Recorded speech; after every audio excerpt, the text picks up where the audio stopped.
Welcome to Mortification of Spin, a casual conversation about things that count, with Carl Trueman and Todd Pruitt, a podcast of the Alliance of Confessing Evangelicals. Let's join this week's conversation.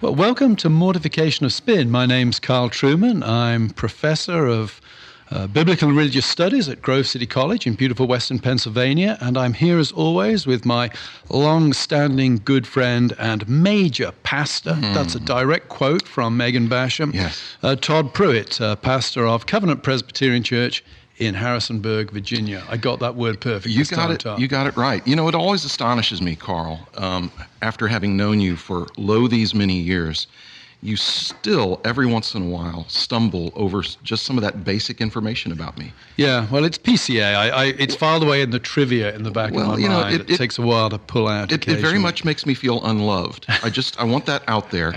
I would also point out to those who are listening that Carl's much better half, Katrina, is in the room with us. She's being very well behaved. Normally, she's very loud and very pushy.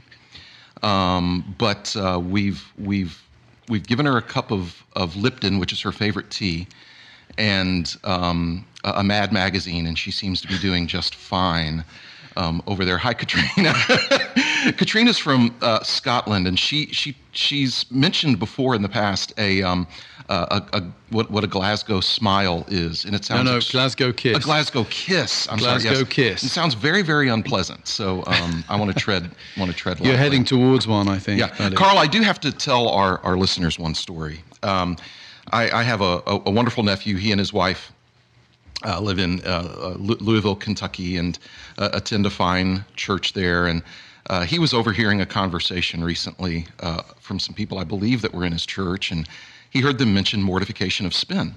And he heard them, of course, identify the name Carl Trueman, because Carl Trueman is a world-famous author, speaker, and man about town.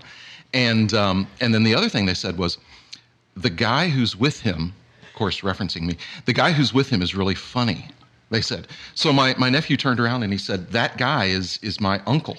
And so they said funny or not weird? They said funny. They said funny. The guy who's with him is really funny. And so my nephew said, hey, that's my uncle. And so I just want to give some sort of a public acknowledgement of the fact that though I may be the funny guy, you're the one who has the name. And I think that ends up at the end of the day being worth more. But I'm just speculating here. I'm hardy to your laurel, is that right? Okay. Yeah. So my guess is having the name rather than being the other guy who's funny means like better honorariums and that sort of thing. Right? That's why I live on a Bonvillain yacht in the Bahamas. Yes. So good. Anyway, to get on with the serious business of the day, we live in very interesting times. It's an election year in the United States, and the last couple of weeks have seen some very dramatic election results in Europe, significant gains for parties on the more radical and populist right in Germany, very divisive elections in France, and an interesting election in my own home country, the United Kingdom, where the Tories were not quite annihilated but severely damaged in an election where Labour Party have swept back into power with a massive, almost unprecedented majority in modern times, yet with less a share of the popular vote, I think.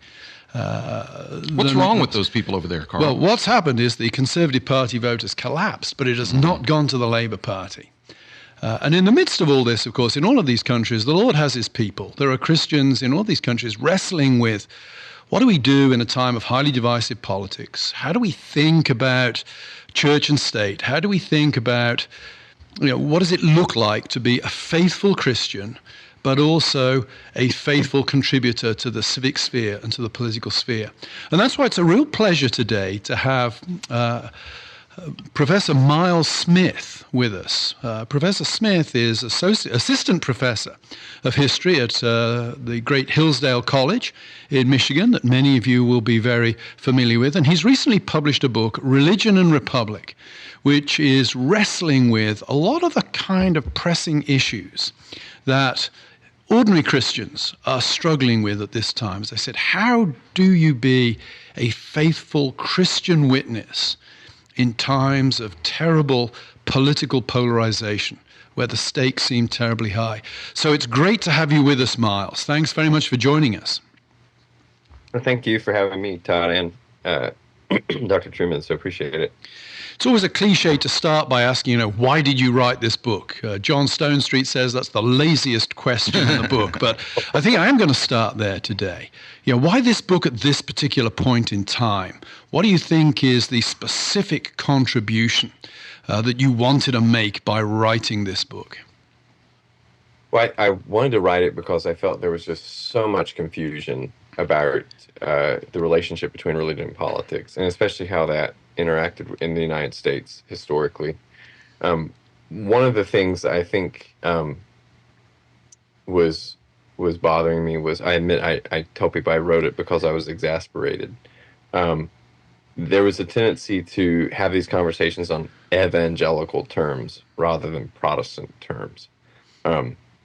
I'm not enthused about the idea of evangelical historiography for a variety of reasons. And I think one of the major ones is because it's actually hewed to a sort of revivalist ideology. You're sounding very much like your colleague Darrell Hart at this point. I actually share quite a bit of intellectual commonality with who is a very dear friend, Dr. Hart. And I think the reason why it was bothering me is because we are having these terms really almost always on Baptist. We're having these conversations on Baptist terms. And so I think for so many people, their natural reaction to this kind of nationalized Baptistic political order is to become some sort of theocrat or some sort of post-liberal, some sort of Christian nationalism. I don't think either is the answer. I think that in some ways the United States was something very different than either historically. It was Protestant, but very purposefully not theocratic, not establishmentarian. You could call it Christian nationalist historically, but that Christian nationalism would be very different from what's now articulated as Christian nationalism, which I also think is a reaction to a sort of Baptistic evangelical way of thinking. So what I wanted to do is get this conversation wedded to a more historically useful and I think just more useful broadly taxonomy of how the civil order and religion have interacted.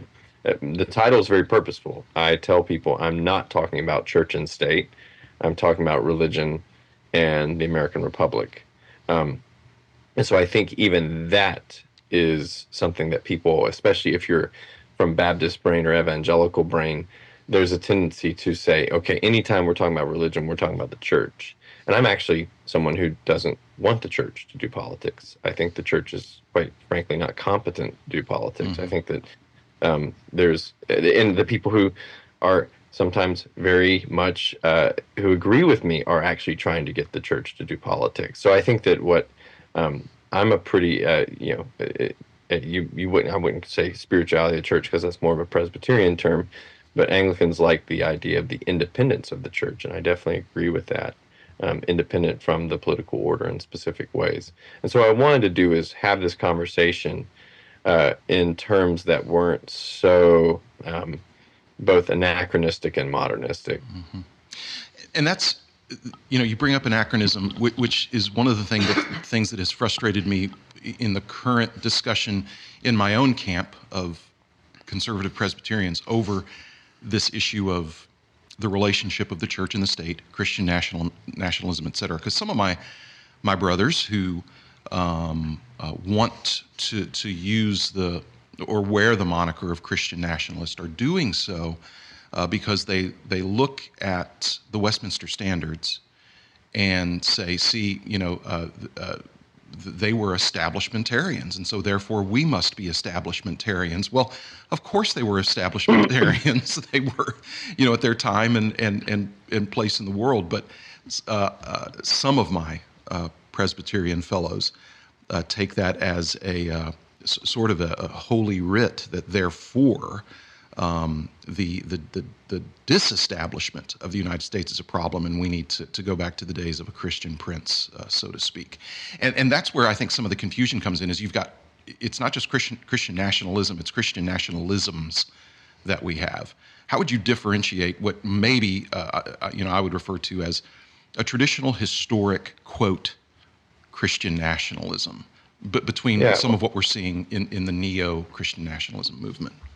Well, I think what's happened is that there's a specific rendering of of religious politics that's happened in our own day, and I say our own day, sort of after 1980, wherein it's actually two camps of Christian nationalists going to war with each other. When people say, "Why aren't you Presbyterian anymore?" Well, I'm not Presbyterian anymore because it became a denomination full of two camps of ex-Baptists going to war with each other. And so I think what you really see is there's a Christian nationalism that was pushed by, what people call Big Eva or whatever the heck they want to call it, that sort of sacralized the post-war order. And that post-war order has sort of been, quote unquote, weighed and found wanting by conservatives in our own time. And so what they're doing is trying to find some for them useful history. And so I think the answer would be, historically, these things are treated sort of as not biblical. So there's not a biblical mandate one way or the other on these things. Anglicans would treat it as adiaphoron. I think we're right on that, by the way. There's no biblical mandate for a state church. I don't like state churches. I actually think they're imprudent. I think it would be good for the Church of England to be disestablished, for example. But I don't think there's a biblical mandate for that one way or the other. And I think that what you've had is two brands of biblicist readings of political theology, but heads. I notice this isn't, some of this is because of the loss of the main line, the ability to speak in certain ways about the civil order and civil religion without it becoming sort of holy writ. So I think that I've written on this a lot recently. Evangelicals, or even people who are quote unquote confessional now, who used to be evangelicals, really want the Bible to tell them specific ways to do things. Right. And the Bible doesn't really talk about politics a lot. I think that's bad news. The Bible's not really about politics at all. And so I think that what you've had is sort of two reactions against each other, neither of them particularly prudent, in my mind, to sort of strip Christianity of its public affect is not good. Neither is it good to sort of turn the state into a vehicle for Christianity, which seems to be what Christian nationalism want. And so I don't think either of them are the answer. I think there's at least an older way to think about it. Doesn't mean that older way is right. But I think, what I call it in the book is Christian institutions. A good way to make your civil order more Christian is to be a good Christian in whatever your vocation is, be that a hospital, be that a school, whatever it is. So, my term I've used in the book is Christian institutionalism. And I think the idea of nations are actually, when it comes to the United States, is not particularly useful. The United States isn't a nation a la most of Western Europe. And I think that's something that bears remembering. Yeah, that's an interesting observation. I try to explain it to students in class that it's odd. I'm now an American citizen. I have two passports. Yeah, well, there you go. Hey, I paid enough tax. I want to vote, man. But it's interesting to me that I have friends who've gone the other way, Americans who've become British citizens, and it always strikes me as interesting that to my American students, I'm now an American, whereas to me, my American friends who have British passports are Americans with a British passport.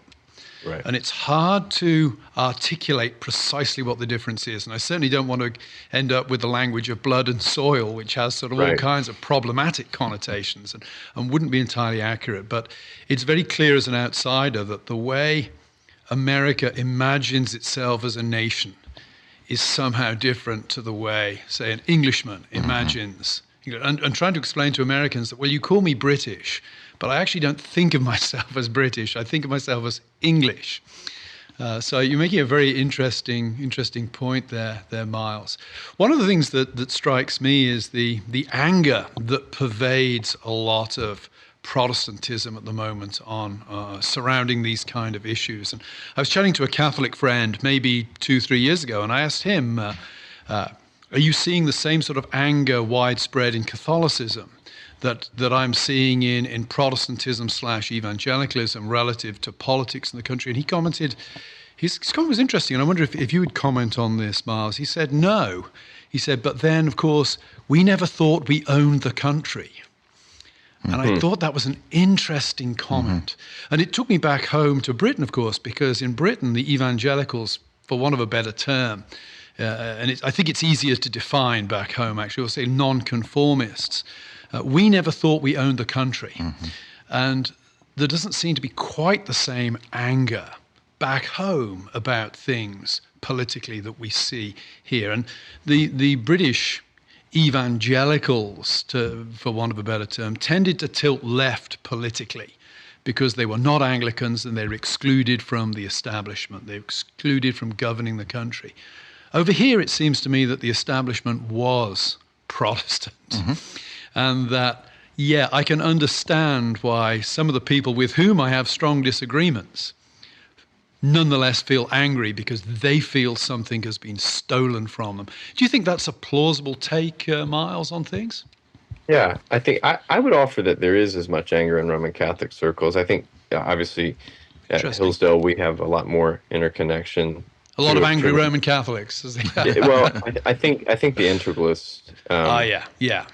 Integralist is the ideology is an analog to what the Protestant Christian nationalist ideology. So I don't know if it actually has a Protestant Catholic delineation there. I think what I would offer is that there was, especially in as much as people were evangelicals, and by evangelicals I mean sort of your Acts 29, sort of a certain type of gospel coalition, not every gospel coalition, but a certain type of gospel coalition thing. There was sort of a promise made to young believers, what do they call them? The young reformed. Young, restless, and reformed. Restless, yeah. So there was sort of, I think, there was sort of an implicit promise made by quote-unquote evangelicalism that this is what you're supposed to do. And if you do this, the world will be rightly ordered and we will engage the culture. And by engage the culture, sort of, I don't know if that meant control the culture, but I think there was an expectation that things wouldn't go crazy if you followed this program. Right. And well, guess what? The program didn't work. Yeah. So now I think there's this sense that a certain generation of people were betrayed by a political theology that was a political theology that no one admitted was a political theology. I was reared Presbyterian. We didn't talk about politics a lot. So there's never a lot of political expectation that went with church for me. And there's still not, even though there are historically Anglicanism has more kind of nationalistic dispositions in it. So I think a lot of it is a sense of betrayal. The moment that I think sort of encapsulates for me is watching the fact that so much of this is downstream from the 2016 election. And that moment seems to have been uniquely fractious for quote-unquote evangelicals. And so evangelicalism, whatever that is, to me was always more of a socio-political identity rather than a theological one. So I think what you're seeing in the anger is that a bunch of people said a bunch of things were real that weren't real. And it's sort of the downfall of evangelicalism is, I think, breeding post-liberal politics as much as any sort of expectation that they were ever in control. I mean, evangelicals have never been in control of anything. They were never very important. And I think they sort of oversold their influence through the years. So to your point, Carl, I think you're right, mate. Southern Presbyterians, we were at once kind of in control and then very aware we weren't. And so that paradox, I think, was something that a lot of people were comfortable with. I don't know if evangelicals were as comfortable with that. It's certainly the case that 2016, I mean, I think the OPC, for various reasons, not least our smallness, has meant we've not been so affected by it. But I think the Southern Baptist Convention and the PCA, both dramatically affected by divisions over Trump. It's been very horrifying to watch in many ways from the outside. Yeah, very much so. I was raised and educated in the Southern Baptist Convention, went to a Southern Baptist seminary, Midwestern, in Kansas City. So I've followed everything very closely. And you're right. I mean, 2016, there's a reason why we keep talking about that, because it really was in some ways a watershed moment for a lot of folks. It's interesting, as a pastor, I have so many conversations about politics with people in my church because, again, they see, quote, that we're losing the culture. Now, there's an extent, I mean, Christians need to be very concerned about things that are going on. Our friend Carl here is highly engaged in speaking into issues that have, certainly their theological issues, has to do with doctrine of man, that sort of thing, but there's real political connections to that, and we shouldn't be surprised. But what I have to kind of help people navigate has to do with the issues of what should the church reasonably expect in terms of power in the culture. And oftentimes where we end up, and you mentioned biblicism earlier, Miles, what those conversations end up being mostly is a conversation on hermeneutics, where I'm helping them try to understand why that verse doesn't mean what they think it means, and why that passage actually isn't addressing this the way they think it is. And there's a lot of that's going on because I think that there are some misunderstandings. And so I wonder how should Christians today be thinking about power? And one of the things that's perplexed me is there are some well-known kind of Christian nationalist guys who are kind of neo-Christian nationalist guys who are suggesting that we have misunderstood Jesus and the apostles when they've written about the church being persecuted and suffering in this lifetime. I think some of that's true to an extent, but it's not true in the way that perhaps some people think. So, for example, I mean, there's no. I mean, Christianity isn't a sadistic religion. Correct. So I think that in as much as we suffer, the Lord has kind of, I mean, you guys are Presbyterians, so you believe that God is sovereign. He's going to bring the suffering. Right. I think what you see, especially in the United States, is sort of an idea that there is some sort of cultural, it's almost a cultural mandate to suffer, or a social mandate to suffer. Right. There might be a churchly mandate to do that. But this is where I think that both tribes have sort of get it wrong. There's, I think, some readings of the spirituality of the church actually want a churchly, social, and moral and cultural order, whereby the culture, the society, etc., have to do what the church does.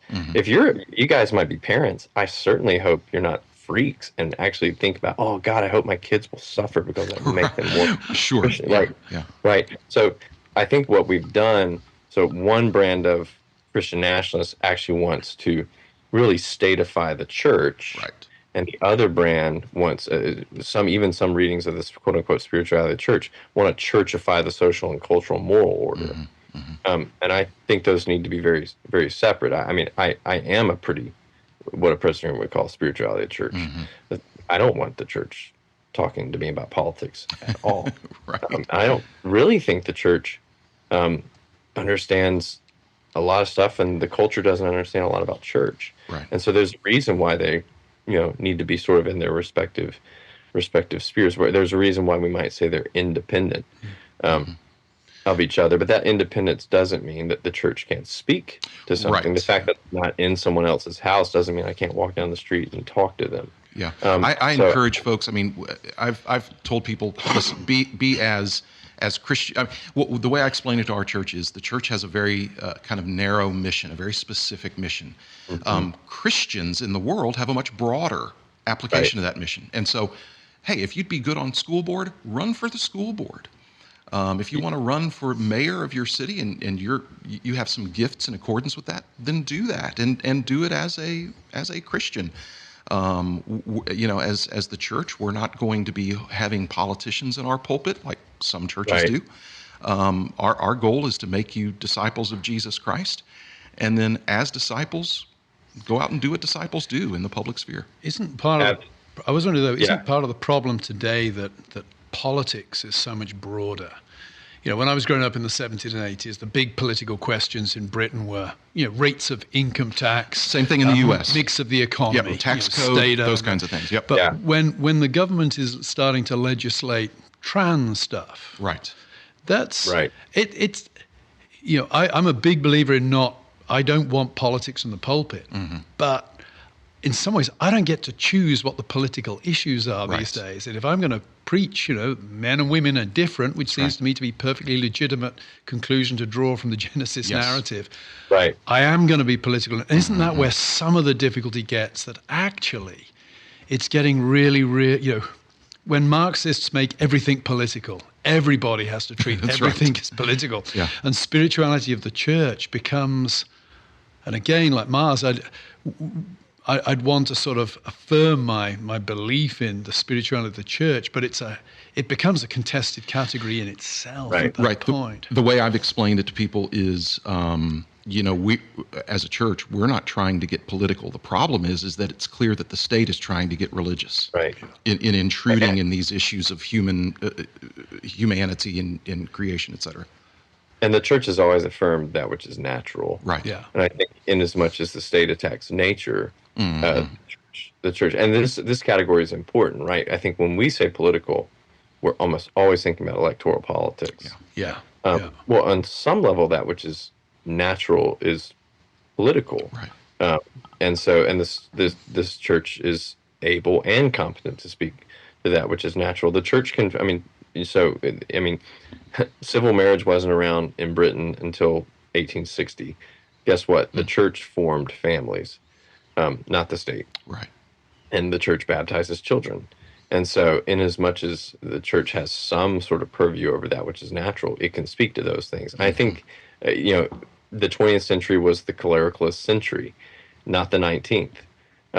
And so what the church in the United States especially sort of took on was a lot of what we might call social and even small p political things, without sort of considering its own limitations. And so I think there's just sort of a pervasive confusion about what is churchly in the United States that makes all of this harder to really draw lines on, healthy lines on even.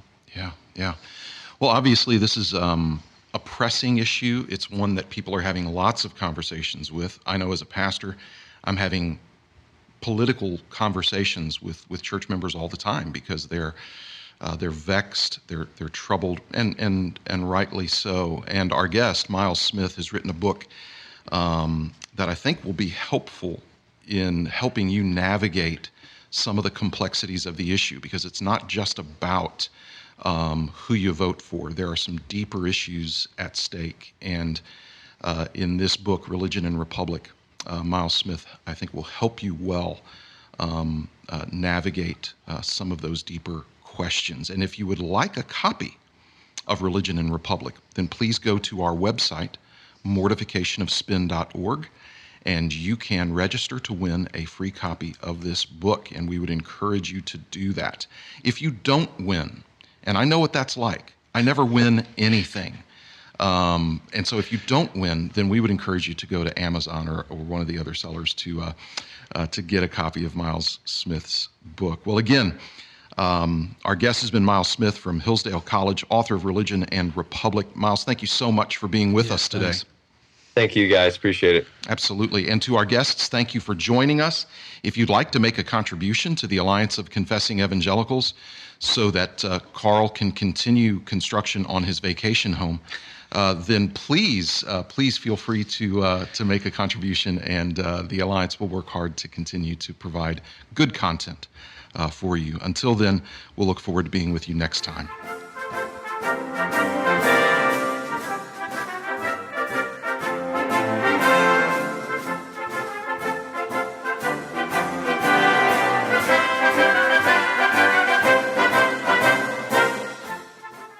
Thanks for listening to Mortification of Spin, a podcast of the Alliance of Confessing Evangelicals. For more on topics like this, visit mortificationofspin.org, where you can find other articles by Carl and Todd, browse the archive of past episodes, and make a donation. We'll talk to you next time on Mortification of Spin.